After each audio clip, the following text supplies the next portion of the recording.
ব্রিটেনের অর্থনীতি বছরের প্রথম 4 মাসে 0.7% বৃদ্ধি পেয়েছে, আগে যা 0.6% বৃদ্ধির লক্ষ্যমাত্রা ধরা হয়েছিল।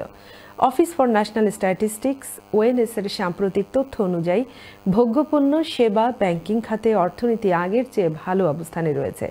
বিশেষ করে মার্চ মাসে প্রবৃদ্ধি না হওয়ার কথা থাকলেও চলতি মাসে 0.2% প্রবৃদ্ধি হয়েছে। ধারণা করা হচ্ছে G7 দেশগুলোর মধ্যে যুক্তরাজ্যে দ্রুত গতিতে প্রবৃদ্ধি অর্জন করছে। তবে ব্রিটেনের বড় অর্থনৈতিক অংশীদার মার্কিন যুক্তরাষ্ট্রের উচ্চ ট্যারিফ কার্যকর শুরু হলে তা এক অশনি সংকেত বয়ে আনবে বলে অর্থনৈতিক বিশ্লেষকগণ ধারণা করছেন। তবে এপ্রিল থেকে শুরু হওয়া বিল ও ট্যাক্স বাড়াতে ব্যক্তি পর্যায়ে জনগণের সুফল পেতে অনেক সময় লাগবে। তবে ন্যূনতম বেতন বৃদ্ধির কারণে পণ্য ও সেবার মূল্য এখনো ঊর্ধ্বমুখী রয়েছে। I absolutely understand that the cost of living crisis is still real for many families, but the numbers today do show that the economy is beginning to turn a corner. Look, we've set out the reforms that we want to make.